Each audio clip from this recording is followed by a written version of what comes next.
সকালে ঘুম থেকে উঠি হচ্ছে ঘরের গৃহিণীদের নাস্তার ব্যবস্থা করা। আসসালামু আলাইকুম। ঘুম থেকে উঠেই পরোটা আর সাথে হচ্ছে গরম গরম এক কাপ চা বানিয়ে খেয়ে নিলাম।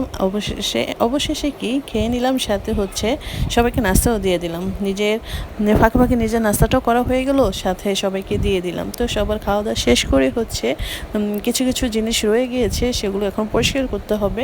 এই তো চা খেলাম। চা খাওয়ার পর হচ্ছে চায়ের কাপগুলো, তারপর হচ্ছে প্লেট বাসন, এগুলো ধুতে হবে।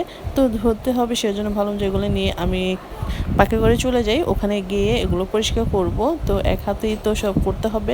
তো এই তো নিয়ে যাচ্ছি সকালবেলা, তো নিয়ে যাচ্ছি পাকের ঘরে। তো পাকের ঘরে লাইটটা অন করব। পাকের ঘরটা এই সাইড থেকে একটা পাশে মানে ফ্ল্যাট আছে, সেজন্য ওইটার জন্য আলোটা কম লাগছে, সেজন্য আমাকে লাইটটা জ্বালাতে হয়। তাই তো লাইটটা অন করে দিলাম। লাইটটা অন করে দিয়ে এগুলো এখন ক্লিন করে নিব, সবগুলো সুন্দর করে পরিষ্কার করে নিব। কী অবস্থা, কে কেমন আছেন অবশ্যই কমেন্টে জানাবেন, আর কোত্থেকে ভিডিওটি দেখছেন অবশ্যই কমেন্টে জানাবেন। তারপরে এগুলো ধুয়ে আমি লাইটটা আবার নিভিয়ে চলে আসলাম বাচ্চাদেরকে ডাকতে, ওরা আবার ঘুমাচ্ছে। তো দুই বাচ্চা দেখেন কী অবস্থা, তারা মানে কে কীভাবে শুয়ে আছে বলা যাবে না। ছোটো ভাই বড় ভাইয়ের উপরে পা দিয়ে বালিশ এলোমেলো করে শুয়ে আছে। তারপর ওদেরকে ডাক দিয়ে আমি একটু বারান্দায় গেলাম। বারান্দার আজকের ওয়েদারটা দেখছি প্রায় মেঘলা মেঘলা, কিন্তু দেখেন মেঘলা মেঘলার জন্যই তো ঘরে অন্ধকার। তো এই ফাঁকে মা হচ্ছে কিছু বাজার সবজি নিয়ে আসলো, মাছ নিয়ে আসলো। তো ভাবলো যে আগে একটু শাকটা বেছে নিই, তারপর হচ্ছে মাছগুলো কেটে দেবো। সাথে মার সাথে আমিও মাছ কাটতে বসে গেলাম। তো মা একটু তাড়াতাড়ি করে কেটে দিচ্ছে, আমিও কেটে দিলাম। তো আমি আবার রান্নার জন্য অনেক কিছু তৈরি করতেছি, মা মাছগুলো আমাকে কেটে দিচ্ছে। তারপরে আমি এদিকে চলে আসলাম ঘরে বেডগুলো গুছাতে, বেডের চাদরটা চেঞ্জ করব। তো চাদরটা চেঞ্জ করে হচ্ছে তোমার সুন্দর করে বিছিয়ে চলে আসলাম একটু ফল খেতে। এই যে এটা কি ফল জানো, এটা হচ্ছে জামরুল। আমাদের দেশের ভাষায় এটাকে জামরুল বলে, মানে আমাদের দেশের বাড়ি চাঁদপুর। তো জামরুল বলে, কেউ মুন্ডা ফল বলে। তারপরে এই তো এটা খাওয়ার পর হচ্ছে বছরের শুরুতেই তোমার এই যে লিচু ফলটা, এই লিচু ফলটা খেলাম, কিন্তু ভালোই মিষ্টিই লাগলো। বছরের প্রথম ফল। তো লিচুর ফলটা কিন্তু আমার কাছে সবচেয়ে ফেভারিট ফল, এটা খেতে দারুণ লাগে।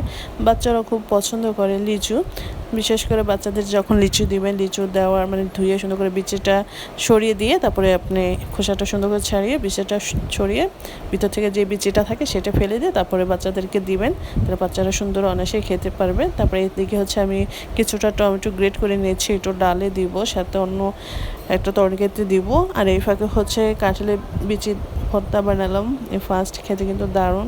আর কাঁঠালের বিচির ভর্তা কে কে পছন্দ করে অবশ্যই কমেন্টে জানাবা। যদি আমার ভিডিওটি ভালো লাগে অবশ্যই লাইক কমেন্ট শেয়ার করবা। আর যারা ইউটিউব থেকে দেখছো তাদেরকে বলবো অবশ্যই সাবস্ক্রাইব করে আমার পাশে থাকতে।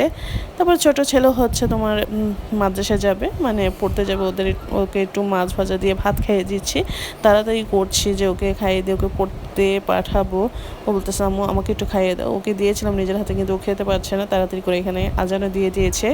তো ওকে খাইয়ে দিয়ে আমি হচ্ছে খাবো। তো এই তো ওকে খাইয়ে দেওয়ার পর আমি এই ফাঁকে একটু চা বসিয়ে দিলাম, চা খাবো। চা মানে ভাগিনা আসছে, ওরা বলতেছে যে ভাত খাওয়ার পর একটু চা না খেলেই নয়। তারপর ওদের জন্য একটু চা বসিয়ে দিলাম, দুধ চা বসিয়ে দিয়ে ওইদিকে আবার আমি দৌড়ে যেয়ে বাচ্চাটাকে খাইয়ে দিচ্ছি, আমিও খাবো। খাওয়া শেষ করে চা খাবো। তারপরে খাওয়া দাওয়া শেষ করে চলে আসলাম চা খেতে। চা মানে খেয়ে একটু শান্তি প্রকাশ করবো। কী অবস্থা, তোমরা খাওয়ার পর কে কে চা খাও অবশ্যই কমেন্টে জানাবা। তারপর চাটা তো হয়ে গিয়েছে, এই তো চাটা আমি ছাঁকনি দিয়ে ঢেলে নিচ্ছি। যদি আমার ফেসবুকে ফলো দিবা প্লিজ, আর বেশি বেশি করে শেয়ার করবা। তো ভিডিওটি আজ এই পর্যন্ত, তোমরা সবাই ভালো থাকবে। আল্লাহ হাফেজ।